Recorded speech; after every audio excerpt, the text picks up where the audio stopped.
Governor Rick Scott, we have been told that Governor Scott will not be participating in this debate. That's Rick Scott, or lack thereof. Governor Christ has asked to have a fan, a small fan, placed underneath his podium. And Governor Scott, why the delay coming out over a fan?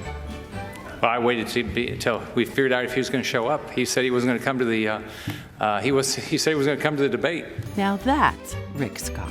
He's the governor of Florida, and at President Trump's urging, possible Senate candidate. At a certain point, it ends for you, and we can't let it end. So I hope he runs for Senate. Scott was born in Bloomington, Illinois in 1952, but grew up in Kansas City, Missouri. Long before he became governor of Florida, Scott attended community college for a year. He then enlisted in the Navy, where he served 2.5 years as a radio man on a frigate. I had a great experience. When he returned, he attended college at University of Missouri, Kansas City through the GI Bill. On the side, he worked in a grocery store and owned 2 donut shops, which his mother managed while he was busy earning a bachelor's degree in business administration. But Scott couldn't resist the glamorous world of the for-profit hospital industry for long. At 34, he co-founded Columbia Hospital Corporation, which in 1994 merged with Hospital Corporation of America to create the world's biggest hospital chain. Just years later, he was forced to resign after allegedly overseeing what has been called the largest Medicare fraud in U.S. history. After his resignation, a federal investigation found the company guilty of Medicare fraud. The hospital chain ended up paying $1.7 billion to the U.S. Justice Department. Critics claimed either Scott knew about the shady practices taking place, or he didn't know, suggesting he was foolish and out of touch with the company. Scott pleaded the fifth and got away scot-free. I don't recall. I wouldn't know. Well, what do you mean by occupancy? I'm not sure what the definition is. Say the question again. What's your definition of overcapacity? He's a good boy.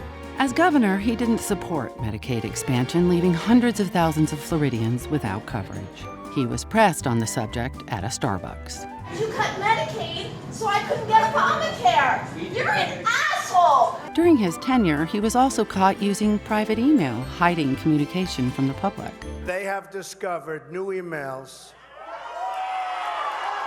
To cover his legal fees, he used $700,000 in taxpayers' money. In 2016, he signed a law to cut state funding to clinics that perform abortions. He was pressed on this issue at the same Starbucks from before. You stripped women of access to public health care. Shame on you, Rick Scott. We depend on those services. Scott left without a coffee.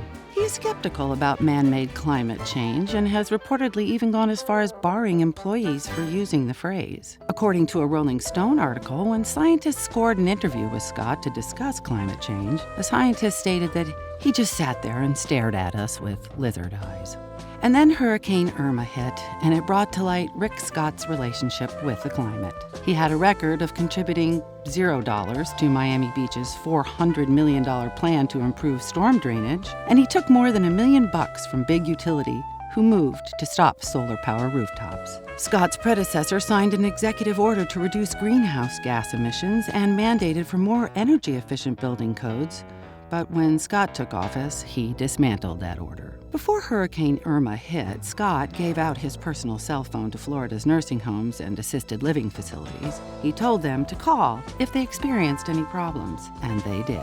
120 times, according to phone records, and just about all of them went straight to voicemail. 12 patients died of overheating in a nursing home that tried Scott's phone 3 times.